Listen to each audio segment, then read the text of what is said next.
Selamat pagi Bapak Ibu Guru dimanapun berada. Kali ini David 84 akan berbagi cara mempersiapkan pembelajaran inovatif berbasis AI dengan Gemini. Mari kita terlebih dahulu pahami apa itu kecerdasan buatan AI. Kecerdasan buatan AI adalah ilmu yang mengajarkan mesin untuk meniru perilaku cerdas manusia. Nah, sistem AI ini diajarkan dan dilatih menggunakan program komputer yang belajar dan beradaptasi. Atau dengan kata lain, sistem AI ini akan terus belajar dan beradaptasi menggunakan program komputer. Meskipun AI dapat meniru perilaku cerdas manusia, AI tidak akan pernah bisa menggantikan keahlian, pengetahuan, atau kreativitas seorang pendidik. Namun, AI dapat menjadi alat yang berguna untuk meningkatkan dan memperkaya pengalaman belajar mengajar. Ada beberapa prinsip AI Google. Yang pertama yaitu bermanfaat secara sosial, kemudian menghindari bias, aman dan terlindungi, selanjutnya bertanggung jawab pada orang lain, memegang teguh prinsip privasi, menjunjung tinggi standar ilmiah, dan tersedia bagi pengguna yang mematuhi prinsip-prinsip ini. Apa itu Gemini? Gemini membantu meningkatkan kreativitas dan produktivitas Anda. Dengan Gemini, kita bisa mengobrol, memulainya dengan menulis di chatbot, merencanakan pembelajaran, dan masih banyak lagi kegiatan yang bisa kita manfaatkan melalui Gemini. Seperti yang ditampilkan dalam slide ini, saya sudah mempraktikkan memanfaatkan Gemini untuk membantu saya membuat aktivitas P5.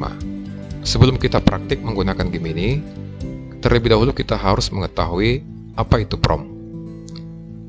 Prompt adalah instruksi yang kita tulis untuk berinteraksi dengan chatbot. Prompt yang dipikirkan dengan matang menghasilkan hasil yang lebih baik. Jadi pada saat kita berinteraksi dengan Gemini, kita harus menggunakan prompt. Ada beberapa komponen prompt yang efektif, di antaranya persona atau peran, tugas atau langkah, format atau nada, konteks atau batasan, dan contoh. Mari kita pelajari lebih detail. Pada bagian persona atau peran, kita menentukan peran yang kita inginkan untuk Gemini atau chatbot agar sesuai dengan tugas yang kita inginkan. Contoh persona misalnya, Anda adalah sebagai guru IPA kelas 7 SMP yang fokus pada pendidikan kontekstual. Nah, dengan contoh ini kita sudah membuat persona atau peran. Selanjutnya, kita akan membuat tugas atau langkah. Apa itu tugas atau langkah? Di sini kita akan menjelaskan secara detail bantuan yang kita inginkan Gemini lakukan. Cara contoh membuat tugas atau langkah, misalnya seperti yang tertera di layar ini. Buatlah 2 kegiatan diskusi kelas yang sangat menarik untuk proyek kurikulum tentang pengurangan limbah makanan. Setelah kita membuat tugas, selanjutnya kita tambahkan format atau nada.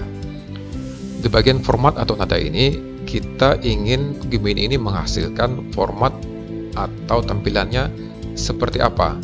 Apakah formatnya dalam bentuk tabel? Apakah formatnya dalam struktur yang jelas? Atau yang lainnya.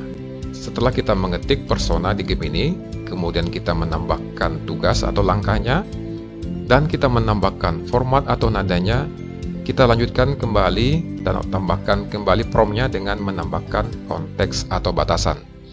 Di dalam konteks atau batasan ini, kita ingin agar Gemini ini memahami batasan atau konteks prompt yang kita inginkan.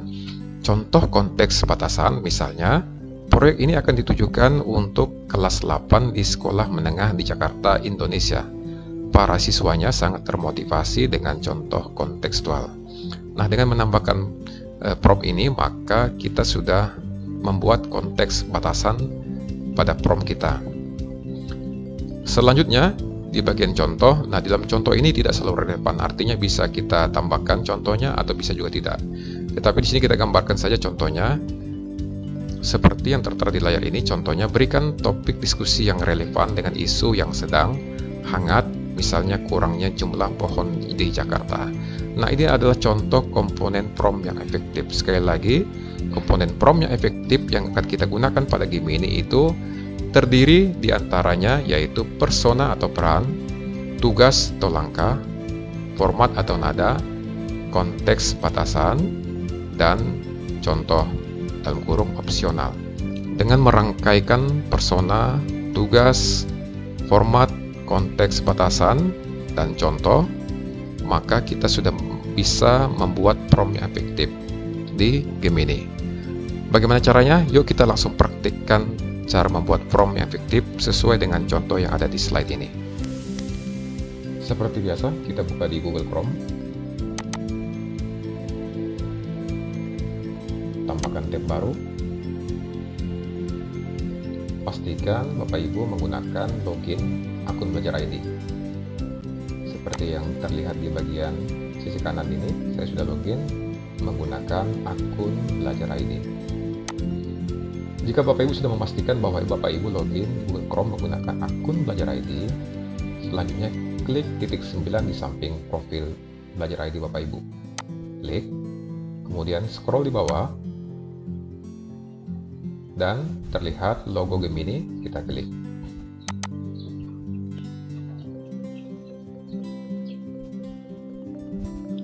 Nah, di sini kita sudah masuk dalam Gemini. Tampilan awal Gemini akan seperti ini. Ada sapaan, halo, ada yang bisa saya bantu? Kita perhatikan di bagian bawah. Di sini ada instruksinya, masukkan perintah untuk Gemini. Nah, di bagian inilah nanti kita akan memasukkan prompt seperti yang sudah kita bahas sebelumnya. Kita coba saja langsung masukkan prompt seperti prompt yang sudah kita pelajari di pembahasan sebelumnya. Anda adalah sebagai guru IPA kelas 7 SMP yang fokus pada pendidikan kontekstual. Nah, di sini kita sudah memasukkan persona atau peran. Selanjutnya kita tambahkan tugas atau langkahnya seperti pada contoh yang sebelumnya sudah kita bahas. Buatlah 2 kegiatan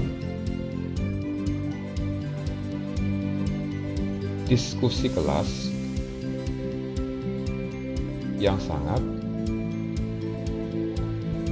menarik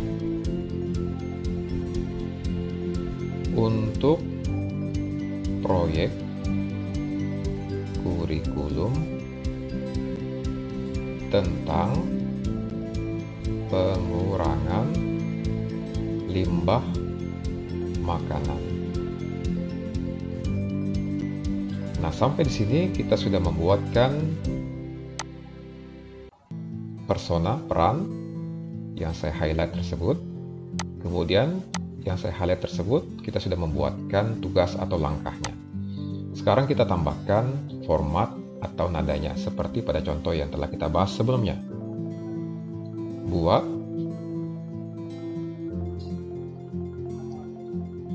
formatnya dalam struktur yang jelas dalam tabel. Nah, kita sudah membuat formatnya seperti yang saya highlight tersebut. Selanjutnya kita tambahkan konteks atau batasannya seperti contoh yang kita telah bahas sebelumnya. Proyek ini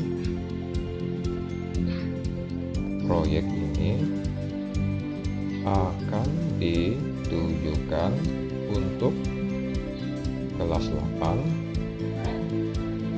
di sekolah menengah Jakarta, Indonesia. Jadi, para siswanya sangat termotivasi dengan contoh kontekstual. Nah, di bagian yang saya highlight ini kita sudah menambahkan konteks atau batasannya.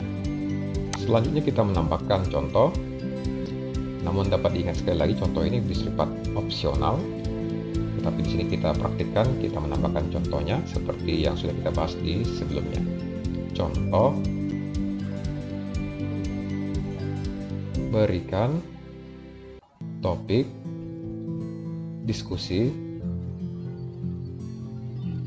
yang relevan dengan isu yang sedang hangat, misalnya kurangnya jumlah pohon di Jakarta. Oke, sampai di sini yang saya highlight tersebut kita sudah membuat contohnya. Dengan demikian kita sudah membuat prompt yang efektif, di mana kita sudah membuat bagian persona atau perannya seperti yang saya highlight. Kemudian kita sudah membuat tugas atau langkahnya seperti yang sudah saya highlight. Dan kita juga sudah membuat format atau nadanya seperti yang saya highlight tersebut. Dan kita sudah membuat konteks atau batasan seperti yang saya highlight tersebut. Bahkan kita sudah membuat contoh seperti yang saya highlight tersebut. Dengan demikian kita sudah membuat prompt yang efektif. Setelah Bapak Ibu membuat prompt yang efektif, yang lengkap, selanjutnya kita perhatikan di bagian kanan tersebut ada tombol kirim. Kita klik kirim, kita tunggu sesaat, dan dalam hitungan detik kita sudah mendapatkan hasilnya seperti yang Bapak Ibu bisa lihat di layar tersebut. Di sini game ini sudah menyediakan tabel kegiatan diskusi kelas untuk proyek pengurangan limbah makanan.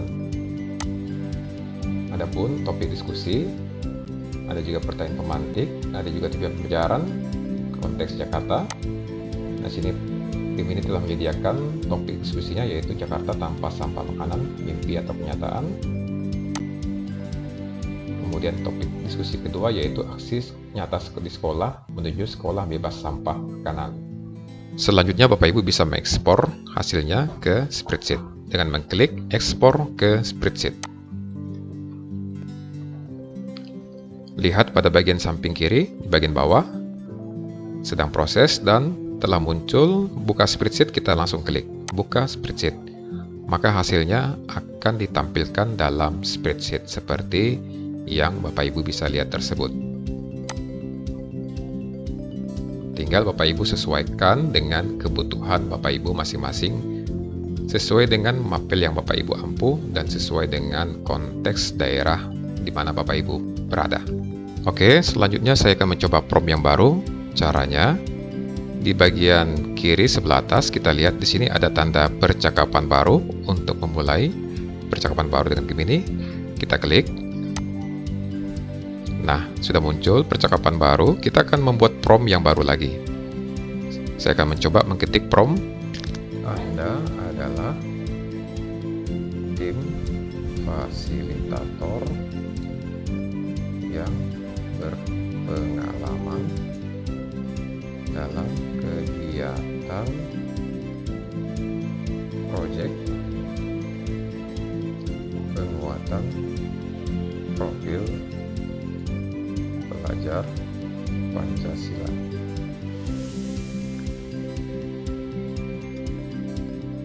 Fase C, kelas 6 SD. Nah, sampai di sini saya sudah membuat persona atau peran. Selanjutnya kita akan membuat tugas atau langkah. Tolong buatkan aktivitas proyek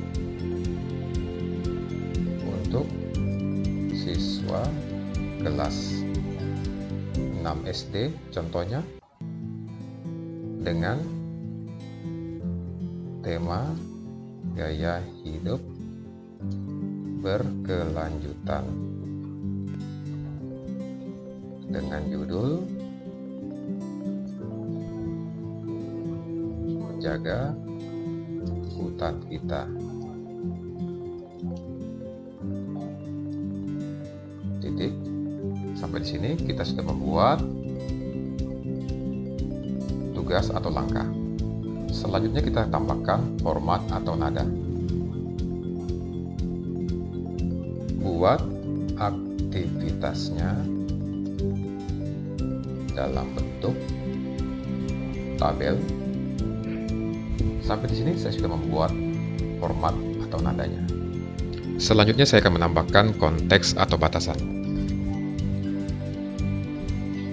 Aktivitas proyek akan dilaksanakan dari tanggal 8 Juli sampai 15 Desember 2024 yang fokus pada dimensi gotong royong dan bernalar kritis.